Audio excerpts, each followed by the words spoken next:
الحمدللہ الحمدللہ رب العالمین والصلاة والسلام علی رسولہ الکریم اما بعد فاعوذ باللہ من الشیطان الرجیم بسم اللہ الرحمن الرحیم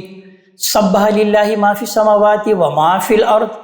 وہو العزیز الحکیم صدق اللہ العظیم رب اشرح لی صدری ویسر لی امری واحلل عقدۃ من لسانی یفقہوا قولی ربنا لا تؤاخذنا ان نسینا او اخطانا۔ اللہ تبارک تعالیٰ کے بابرکت نام سے آج ہم قرآن حکیم کی 61ویں صورت سورہ صف کے متعلق کا آغاز کر رہے ہیں۔ اس وقت ہم جس باب میں ہیں وہ قرآن حکیم کا 6واں باب ہے، اور اس کے بارے میں نے عرض کیا تھا کہ اس میں 17 صورتیں ہیں، جس میں 7 صورتیں ابتداً مکی ہیں، سورہ قاف سے سورہ واقعہ تک جس کا کہ مطالعہ ہم نے سابقہ نشست میں مکمل کر لیا، اور پھر 10 مدنی صورتیں ہمارے سامنے آ رہی ہیں سورہ حدید سے لے کر سورہ تحریم تک۔ یہ 10 صورتیں آپس میں جوڑے جوڑے کی شکل میں ہیں، یعنی یہ 5 پیئرز ہیں، اور 2 صورتیں مل کر ایک مضمون کی تکمیل کرتی ہیں۔ پہلا پیئر ہم نے جس کا کہ مطالعہ کیا وہ سورہ الحدید اور سورہ مجادلہ تھا۔ اس کے بعد پھر دوسرا جوڑا سورہ حشر اور سورہ ممتحنہ کا مطالعہ ہم نے پچھلی نشست میں مکمل کیا۔ اب ہم تیسرے جوڑے کی طرف آ رہے ہیں جو کہ سورہ صف اور سورہ جمعہ پر مشتمل ہے۔ یہ دونوں صورتیں اپنے مضمون کے لحاظ سے تمام ہیں۔ سورہ صف میں نبی کریم صلی اللہ علیہ وسلم پر ایمان کے بعد ان کی مدد اور نصرت کے لیے جہاد سے جو لوگ گریز کر رہے تھے ان کو تنبیہ کی گئی تھی، اور سورہ جمعہ میں نبی کریم صلی اللہ علیہ وسلم کی قدر شناسی اور اتباع اطاعت میں کوتاہی کرنے والوں کو اللہ تبارک تعالیٰ نے تنبیہ فرمائی ہے۔ دونوں میں خطاب کا رخ اگر دیکھا جائے تو انہی لوگوں سے ہے جو کہ ایمان کا دعویٰ رکھنے والے ہیں۔ اس سورہ صف میں خطاب ان مسلمانوں سے ہے جو نبی کریم صلی اللہ علیہ وسلم سے سم و طاعت کا عہد کر چکے تھے،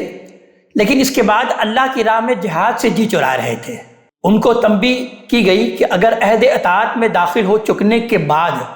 تمہاری روش یہی رہی تو یاد رکھو کہ تمہارا بھی وہی حال ہوگا جو یہود کا ہوا تھا۔ انہوں نے اطاعت کا عہد کر چکنے کے بعد قدم قدم پر اپنے پیغمبر حضرت موسیٰ علیہ السلام کی نافرمانی کی۔ اس کجروی کی سزا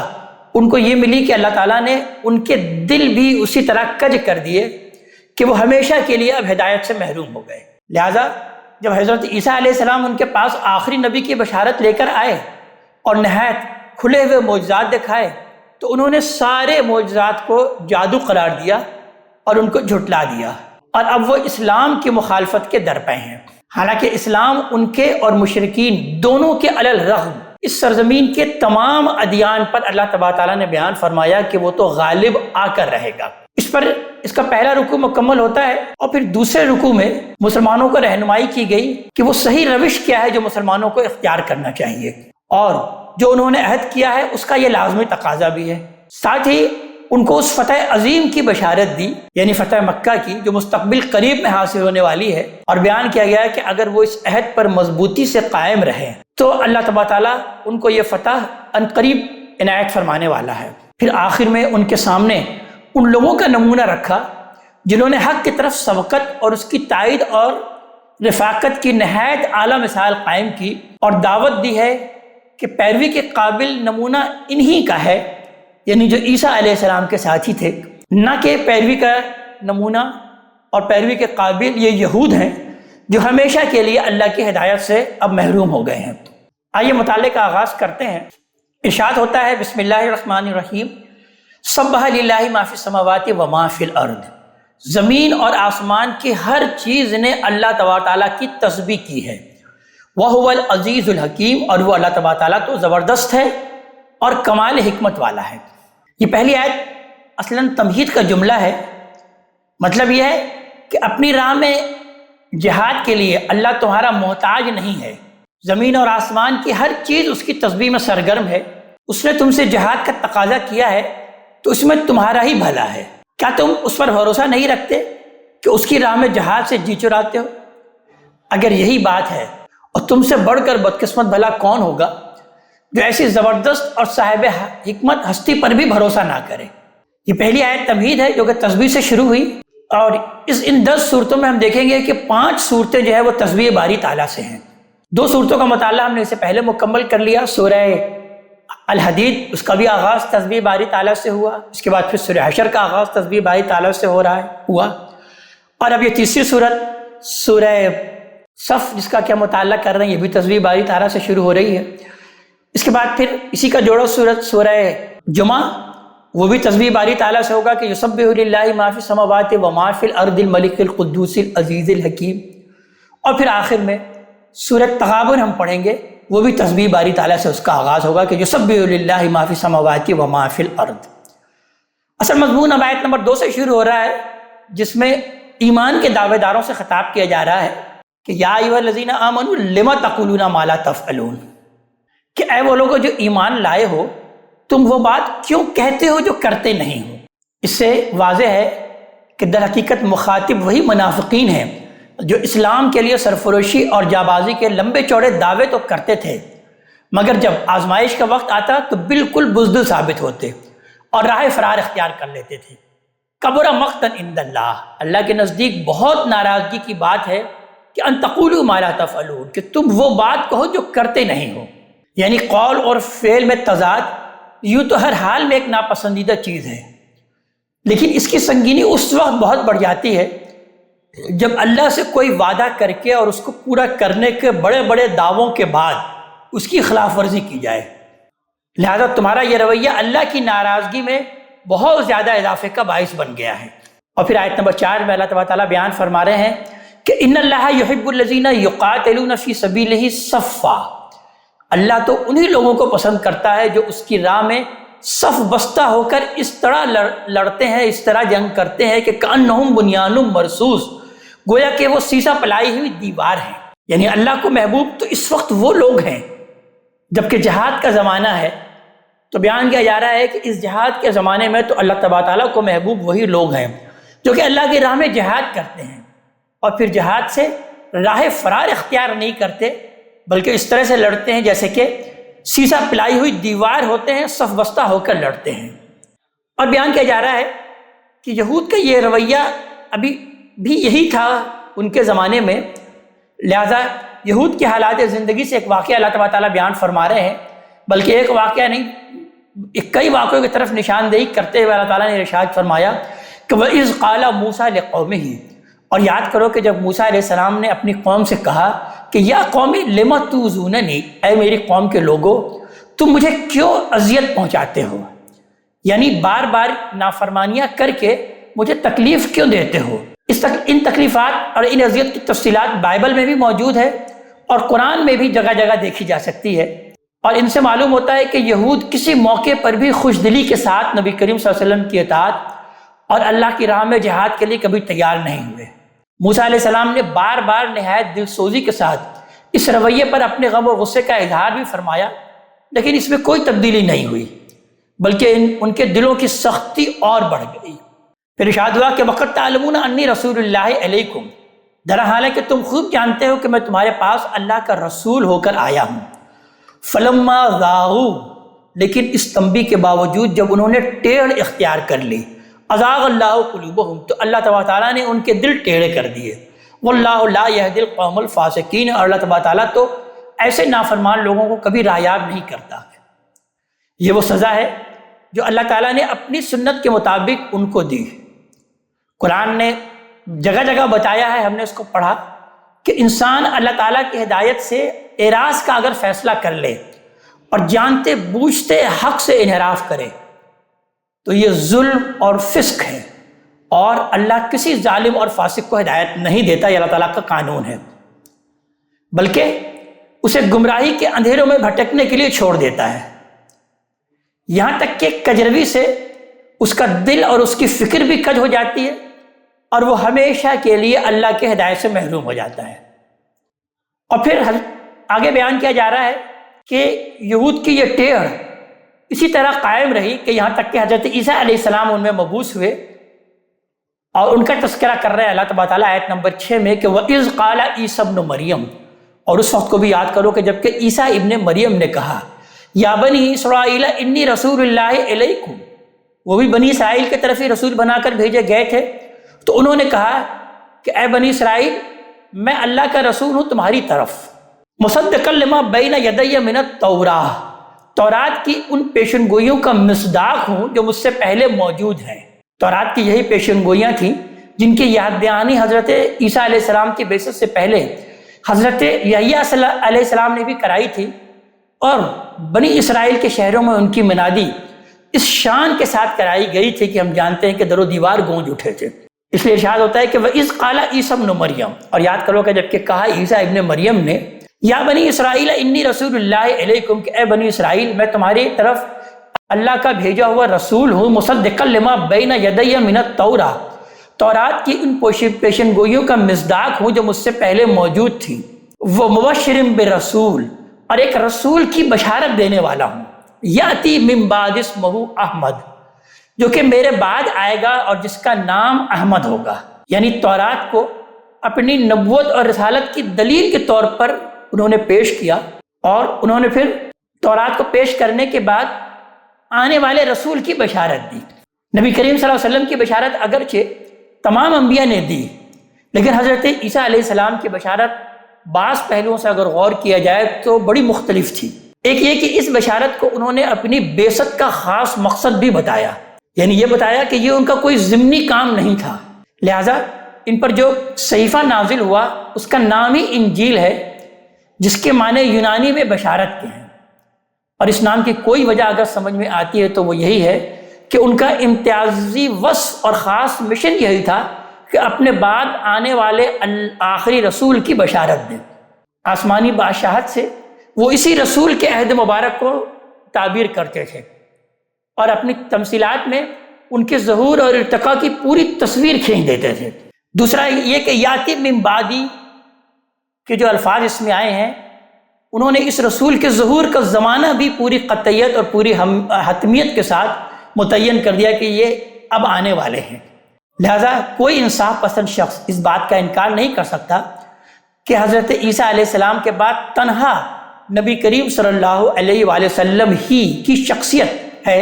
جس پر وہ تمام صفات اور تمثیلات پوری طرح منطبق ہوتی ہیں جو حضرت عیسیٰ علیہ السلام نے بیان فرمائی ہیں۔ تیسرا یہ کہ انہوں نے یہ بشارت نبی کریم صلی اللہ علیہ وسلم کے نام مبارک کی صراحت کے ساتھ دی، اور اس کی شواہد ہمیں انجیلوں میں بھی جگہ جگہ مل سکتے ہیں۔ اگر ہم پڑھیں یوحنا کی انجیل تو اس کے اندر ہمیں جگہ جگہ یہ بات ملتی ہے۔ اسی میں یہ بیان ہوتا ہے کہ حضرت مسیح علیہ السلام فرماتے ہیں کہ اور میں باپ سے درخواست کروں گا کہ وہ تمہیں دوسرا مددگار بخشے گا کہ ابد تک تمہارے ساتھ رہے، یعنی روح حق۔ پھر اسی میں آگے چل کر بیان کیا جاتا ہے کہ لیکن وہ مددگار یعنی روح القدس جسے باپ میرے نام سے بھیجے گا وہی تمہیں سب باتیں سکھائے گا، اور جو کچھ میں نے تم سے کہا ہے وہ سب تمہیں یاد دلائے گا۔ اور پھر یوحنا میں بیان ہوتا ہے آگے ہی چل کر کہ اس کے بعد میں تم سے بہت سی باتیں نہ کروں گا، کیونکہ دنیا کا سردار آتا ہے اور مجھ میں اس کا کچھ نہیں ہے۔ اور پھر بیان ہوتا ہے کہ لیکن جب وہ مددگار آئے گا جس کو میں تمہارے پاس باپ کی طرف سے بھیجوں گا، یعنی روح حق جو باپ سے صادر ہوتا ہے، تو وہ میری گواہی دے گا۔ اور یوحنا ہی میں پھر آگے ارشاد ہوتا ہے کہ لیکن میں تم سے سچ کہتا ہوں کہ میرا جانا تمہارے لیے فائدہ مند ہے، کیونکہ اگر میں نہ جاؤں تو مددگار تمہارے پاس نہیں آئے گا۔ اور پھر بیان ہوا مجھے تم سے اور بھی بہت سی باتیں کہنا ہے مگر اب تم ان کی برداشت نہیں کر سکتے، لیکن جب وہ یعنی روح حق آئے گا تو تم کو تمام سچائی کی راہ دکھائے گا، اس لیے کہ وہ اپنی طرف سے نہ کہے گا لیکن جو کچھ سنے گا وہی کہے گا اور تمہیں آئندہ کی خبریں دے گا۔ ان حوالوں سے واضح ہے کہ حضرت عیسیٰ علیہ السلام نے نبی کریم صلی اللہ علیہ وآلہ وسلم کی بشارت ایسی واضح صفات کے ساتھ دی جو آپ کے سوا کسی اور شخصیت پر منطبق ہو ہی نہیں سکتی۔ مثلا وہ تمہیں دوسرا مددگار بخشے گا کہ ابد تک تمہارے ساتھ رہے، وہی تمہیں سب باتیں سکھائے گا، دنیا کا سردار آتا ہے اور مجھ میں اس کا کچھ نہیں۔ ان ارشادات میں جو لفظ مددگار ظاہر ہے کہ آرامی یا سریانی کے کسی لفظ کا ترجمہ ہے، اور قرآن نے بتایا ہے کہ یہ اصل میں نبی کریم صلی اللہ علیہ وسلم کے نام احمد کے ہم معنی کوئی لفظ تھا جسے انجیل کے مترجمین نے کچھ سے کچھ بنا دیا۔ اور یہاں یہ بات بھی ہم جانتے ہیں کہ نبی کریم صلی اللہ علیہ وسلم کا جو نام آپ کے والدہ محترمہ نے رکھا ہے وہ یہی احمد تھا، محمد جو کہ مشہور ہے آپ کا لقب ہے جو آپ کے دادا عبد المطلب نے آپ کو دیا، لہذا اس طرح سے اگر دیکھا جائے تو آپ کا پورا نام ہوتا ہے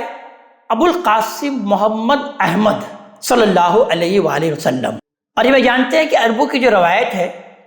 کہ کسی شخصیت کا اگر ذکر کرنا ہوتا ہے تو اس کی کنیت یا لقب سے وہ لوگ کرتے ہیں، اور یہی وجہ ہے کہ آپ کا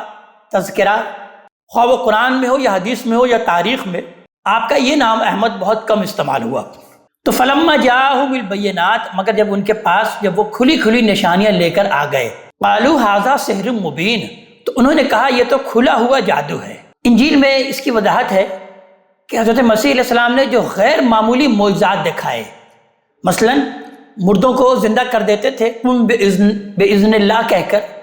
مادرزاد اندھے کو ہاتھ پھیرتے تھے اور اس کی بینائی لوٹ آتی تھی، کوڑ کے مرض کو وہ درست کر دیتے تھے۔ تو یہ جو انہوں نے غیر معمولی معجزات دکھائے، یہود نے یہی کہا کہ یہ ایک بھوت کی مدد کا کرشمہ ہے، کوئی جن ہے جو کہ ان کی مدد کرتا ہے۔ اور پھر اللہ تبارک تعالیٰ بیان فرما رہے ہیں کہ ان کے یہ ٹیڑھ ابھی بھی قائم ہے۔ تو ذرا بتاؤ کہ ومن اظلم ممن افتری علی اللہ الکذب، اس شخص سے بڑھ کر ظالم کون ہوگا جو اللہ پر جھوٹ باندھے۔ یہ در حقیقت ان خرافات کا حوالہ ہے جو یہود نے اپنی بزرگی اور برتری ثابت کرنے کے لیے بالکل جھوٹ گڑھ رکھا تھا۔ مثلا یہ کہ ہم ایک برگزیدہ اور خدا کی منظور نظر امت ہیں، نحن ابناء اللہ و احباؤہ، وہ یہ کہا کرتے تھے اپنے بارے میں کہ ہم اللہ کے بیٹوں کے مانند ہیں اور اس کے بڑے محبوب ہیں۔ تو ہم کسی ایسے نبی کی ہدایت کے محتاج کس طرح ہو سکتے ہیں جو کہ امیوں کے اندر پیدا ہوا ہے؟ نبوت اور رسالت کے لیے تو ہمیشہ سے بنی اسرائیل کا گھرانہ مخصوص رہا ہے، اس سے باہر کوئی نبی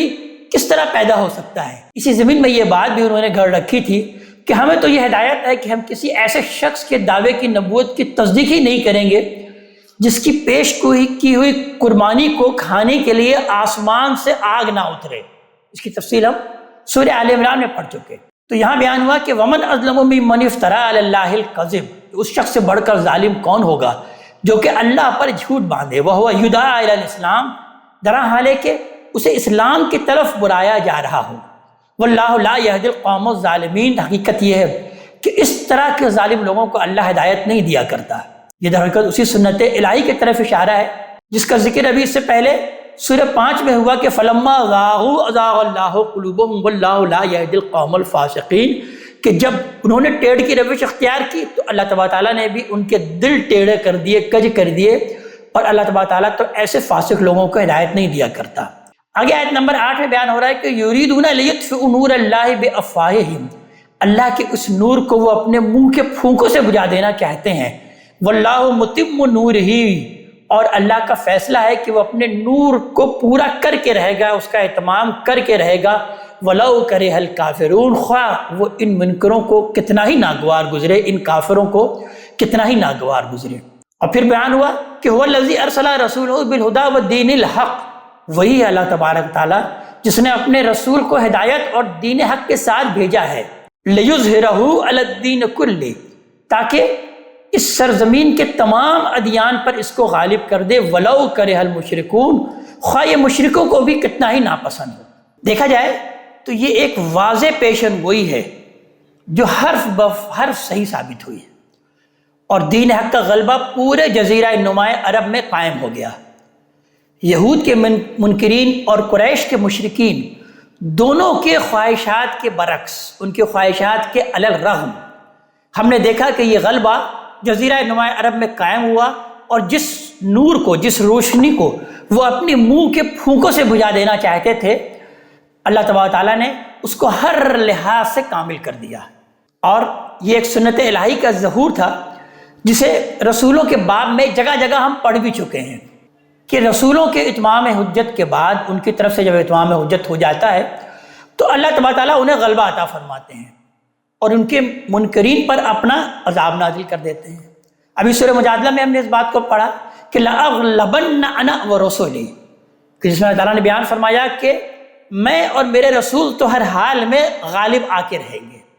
اس کا مقصود یہ ہوتا ہے کہ آخرت کا تصور بھی اسی معیار پر ثابت کر دیا جائے جس معیار پر سائنسی حقائق لیبارٹری میں ثابت کیے جاتے ہیں۔ اس آیت کا دیکھا جائے تو انقلاب کی کسی جدوجہد سے کوئی تعلق نہیں ہے، جس طرح کہ ہمارے اس دور کے بعض مفکرین اور بعض دانشوروں نے سمجھ رکھا ہے اور اس کو کوئی انقلاب کی جدوجہد کا ماخذ سمجھتے ہیں، تو یہ بڑی غلط فہمی پیدا ہوئی۔ یہاں در حقیقت اس آیت میں اس پیشن گوئیوں کا ذکر ہے، اور یہاں اس پیشن گوئیوں کا ذکر مخاطبین کو یہ بتانے کے لیے ہوا ہے کہ یہ اللہ کا فیصلہ ہے اور اللہ کا فیصلہ ہر حال میں نافذ ہو جائے گا۔ اب تمہیں دیکھنا ہے کہ تم کیا کرتے ہو، اس میں شرکت کی سعادت حاصل کرتے ہو یا یہود کی طرح یہ کہہ کر بیٹھ جاتے ہو کہ فَذَبْ أَنْتَ وَرَبُّكَ فَقَاتِلَا إِنَّا هَاهُنَا قَاعِدُونَ، جو کہ ہم سورہ مائدہ میں پڑھ چکے کہ انہوں نے اپنے پیغمبر کو کیا کہا کہ جائیے آپ اور آپ کا رب جا کر جنگ کرے، ہم تو یہاں بیٹھے ہیں، ہم تو یہ جہاد کرنے والے نہیں۔ تو مسلمانوں کو تنبیہ کی جا رہی ہے کہ اب جب رسول اس کے لیے جہاد کر رہے ہیں تو مسلمانوں تم بھی ان کا ساتھ دو، ان کے مدد کے لیے اٹھ کھڑے ہو۔ اس لیے پھر اب اگلے حصے میں اس سورت کے آیت نمبر 10 سے مسلمانوں کو وہ ہدایت دی جا رہی ہے کہ تمہیں کیا روش اختیار کرنا چاہیے، تمہارا کیا رویہ ہونا چاہیے۔ لہٰذا ان کو مخاطب کر کے اللہ تعالیٰ بیان فرما رہے ہیں کہ یا ایھا الذین آمنوا هل ادلکم علی تجارہ، اے ایمان والو میں تم کو وہ تجارت نہ بتاؤں تنجیکم من عذاب علیم، جو تمہیں دردناک عذاب سے نجات دے۔ اور یہود نے جو رویہ اختیار کیا ہے اس کے برخلاف تؤمنون باللہ ورسولہ، تم اللہ اور اس کے رسول پر ایمان لاؤ گے جس طرح کے ایمان لانے کا حق ہے۔ وَتُجَاهِدُونَ فِي سَبِيلِ اللَّهِ بِأَمْوَالِكُمْ وَأَنفُسِكُمْ، اور اپنی جان اور مال سے اللہ کی راہ میں جہاد کرو گے۔ ذَلِكُمْ خَيْرٌ لَكُمْ إِن كُنتُمْ تَعْلَمُونَ، یہی تمہارے لیے بہتر ہے اگر تم سمجھو۔ یہاں جو جہاد کا تذکرہ کیا جا رہا ہے در حقیقت یہ وہی جہاد ہے جو رسولوں کے ساتھی ان کے منکرین کے خلاف کرتے ہیں۔ اور پھر اللہ تعالیٰ مزید بیان فرما رہے ہیں کہ اس کے بدلے میں اللہ تعالیٰ یغفر لکم ذنوبکم، اس کے بدلے میں تمہیں تمہارے تمام کے تمام گناہ وہ بخش دے گا۔ وَيُدْخِلْكُمْ جَنَّاتٍ تَجْرِي مِن تَحْتِهَا الْأَنْهَارُ، اور تمہیں ایسے باغوں میں داخل کرے گا کہ جن کے نیچے نہریں بہہ رہی ہوں گی۔ وَمَسَاكِنَ طَيِّبَةً فِي جَنَّاتِ عَدْنٍ، اور بہترین گھر عطا فرمائے گا جو ہمیشگی کے باغوں میں ہوں گے۔ ذَلِكَ الْفَوْزُ الْعَظِيمُ، یہی سب سے بڑی کامیابی ہے۔ اصل کامیابی تو در حقیقت آخرت کی کامیابی ہے، وہاں اگر جنت مل گئی تو در حقیقت یہ سب سے بڑی کامیابی ہے۔ لیکن آگے بیان کیا جا رہا ہے کہ ایک چیز جس کو کہ تم کامیابی سمجھتے ہو، جو تمہیں محبوب ہے، اللہ تعالیٰ وہ بھی تم کو ادا کر دے گا۔ آیت نمبر 13 میں بیان ہو رہا ہے کہ وَأُخْرَىٰ تُحِبُّونَهَا، ایک دوسری چیز بھی اللہ تعالیٰ تمہیں فرمائے گا کہ جو تم محبوب رکھتے ہو، جو تم چاہتے ہو۔ یعنی ابھی تو صرف عذاب سے نجات کا ذکر تھا، اور اس کی وجہ یہ ہے کہ دنیا کی تمام کامیابیاں عارضی ہیں۔ بندہ مومن کا تو اصل مطلوب یہی ہونا چاہیے کہ وہ اللہ کے عذاب سے بچ جائے اور جنت مل جائے۔ یہ چیز حاصل ہو گئی تو اس کی معنی یہ ہے کہ اس کو سب کچھ مل گیا۔ لیکن یہاں پر اللہ تعالیٰ نے بیان فرمایا کہ کچھ فطری کمزوری بھی تمہارے اندر ہے اور تم دنیا کی بھی کچھ کامیابی چاہتے ہو، تو وہ اخرى تحبونہا، ایک دوسری چیز بھی وہ تم کو عطا کرے گا جو تم چاہتے ہو، اور وہ کیا ہے کہ نصر من اللہ و فتح قریب، یعنی اللہ کی مدد اور فتح قریب جو تم کو عنقریب حاصل ہو جائے گی۔ یعنی یہاں پر فتح سے مراد ظاہر ہے کہ فتح مکہ ہے، جس کی تمنا ہجرت کے بعد ہر مسلمان کے دل میں جاگزی تھی اور وہ اس کا منتظر تھا۔ تو اللہ تعالیٰ نے اس کی بھی بشارت دی کہ وہ فتح بھی عنقریب تم کو ملنے والی ہے۔ اور پھر بیان ہوا کہ وَبَشِّرِ الْمُؤْمِنِينَ، ایمان والوں کو اس کی بشارت دے دیجیے۔ اس کے بعد پھر آیت نمبر 14 سے مسلمانوں کو پھر تنبیہ کی جا رہی ہے کہ تمہاری روش اور تمہارا معاملہ کیا ہونا چاہیے کہ تم اللہ کے مددگار بنو اور پیروی ان حواریوں کی اختیار کرو، نہ کہ یہود کی۔ تو یا ایھا الذین آمنوا کونوا انصار اللہ، اے وہ لوگوں جو ایمان لائے ہو اللہ کے مددگار بن جاؤ۔ کما قال عیسی ابن مریم للحواریین، جس طرح عیسیٰ ابن مریم نے حواریوں سے کہا تھا۔ یہ حواری کا لفظ عربی زبان میں اہل کتاب سے یہ آیا ہوا ہے ایسا معلوم ہوتا ہے، اور اس کے معنی ہیں سرگرم، پرجوش، حامی اور خالص دوست۔ تو کما قال عیسی ابن مریم للحواریین، جس طرح عیسیٰ ابن مریم نے حواریوں سے کہا تھا کہ من انصاری الی اللہ، کون ہے اللہ کی راہ میں میرا مددگار، کون اللہ کی راہ میں میرا مددگار بنتا ہے۔ سورہ آل عمران کی آیت نمبر 52 میں اس کی وضاحت ہے، ہم اس کو پڑھ چکے کہ حضرت عیسیٰ علیہ السلام نے اپنے ساتھیوں کو آئندہ کی جدوجہد کے لیے یہ دعوت اس وقت دی تھی جب وہ یہود کے علماء اور وہاں کے فقہاء سے اور ان کے رویوں سے بالکل مایوس ہو گئے تھے۔ وہاں ارشاد ہوتا ہے کہ فلما احس عیسیٰ منہم الکفر قال من انصاری الی اللہ قال الحواریون نحن انصار اللہ آمنا باللہ واشہد بأننا مسلمون۔ پھر جب عیسیٰ نے محسوس کیا کہ یہ لوگ انکار ہی کریں گے